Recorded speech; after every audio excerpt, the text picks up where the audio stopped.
Hey, are you too old to be treated for your multiple sclerosis?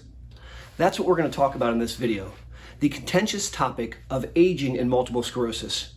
Now, warning ahead of time, I have some very strong opinions, but if you want to hear them, don't turn away because that starts right now.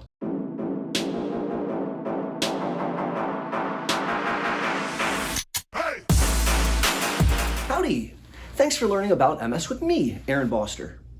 In this video, I'm going to be discussing a hot topic, one that I have a lot of emotions surrounding. So I'll warn you ahead of time that I may rant a little bit. I want to discuss the topic of aging in the setting of multiple sclerosis. Or otherwise stated, how do we help manage people impacted by MS as they get older? It's not a straightforward topic. It hasn't been adequately studied, and presently there's an ongoing and raging debate amongst MS neurologists like myself about what we should be doing. There's largely two camps. There's a group of neurologists that for some reason feel that when you reach a certain chronologic age, that you age out of MS treatment and you can come off your therapy. There's another group of neurologists who don't agree with that, and they feel that the better part of valor is to continue to treat. Now, I'm extremely biased, and I'm going to share my perspective and opinions. And let's jump in.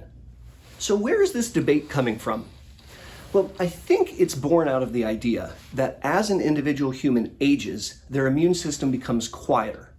Now, I'm not talking about when you're 30 and 40 and 50. I was taught that the immune system gets quieter in your late 60s, 70s, and 80s. And the idea is, as your immune system becomes quieter, something we called immunosenescence, your autoimmune condition might quiet down. And so maybe you don't need to be treated in that scenario. Moreover, the medicines that we've developed to treat multiple sclerosis are largely tested in relatively young people with relatively new diagnoses. And so we don't have ironclad data about how these medicines play out in someone who's 60 or 70.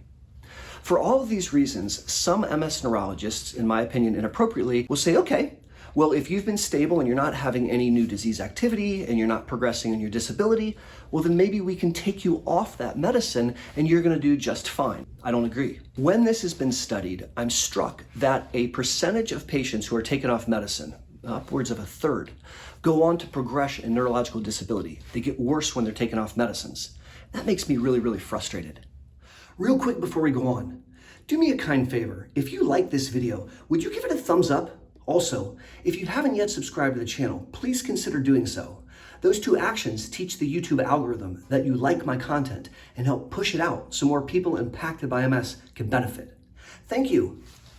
Now, it is true that the risk of having a new MS attack and the risk of having a new enhancing lesion on your MRI decreases as you get older. So a 30-something with MS is much more likely to have frequent attacks than a 60-something. But the 60-something who has an attack is less likely to bounce back.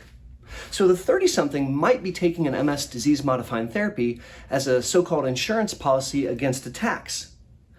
The 60-year-old is doing the same thing because even though it's less likely, they're more severe and less likely to bounce back when they occur. It's a different kind of insurance policy, but it's still super important.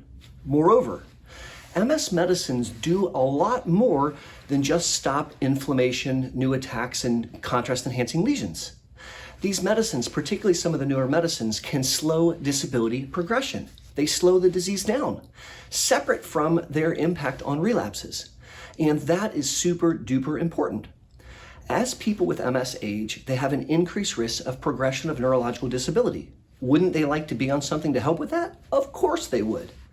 Disease-modifying therapies deserve to be used in people with MS, even if they're a little older. When I'm asked at what age I stop treating, I have a very definite age. I do not treat past death. If you die, I'm not going to treat you anymore for your multiple sclerosis. I can't get the drugs paid for, I can't get approved through your insurance, I can't get it in your body, I can't get the drug to circulate, nothing works. So I feel very, very comfortable putting a line in the sand at death. I'm not going to treat you at that point.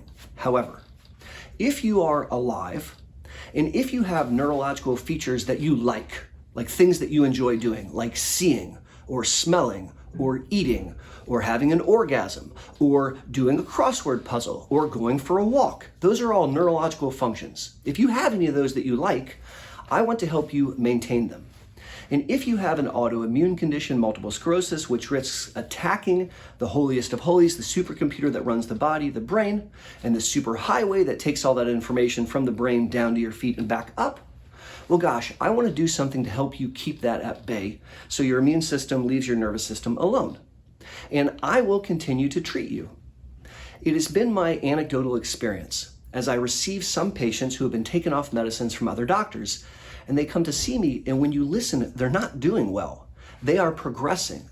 They're having increased difficulty getting through their daily activities and walking, etc., and it makes me super sad. And I think that we need to avoid ageism in multiple sclerosis.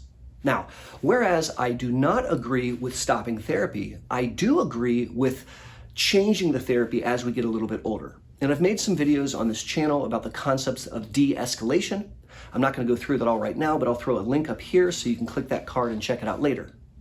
Suffice it to say that largely the jury is still out, and there is an ongoing debate. So as data comes in, I'll be very excited to share it with you. But as of right now, this MS treater in Central Ohio is going to keep on keeping on. I'm going to avoid being ageist, and I'm going to treat people impacted by MS agnostic to their age so I can help them live their very best life. If you'd like to learn more about MS treatment, click the video that's on your screen right now. And until my next Monday morning video or my next monthly live stream, or even better yet, the next time I see you at the Boster Center for Multiple Sclerosis, this is Aaron Boster saying be safe and take care.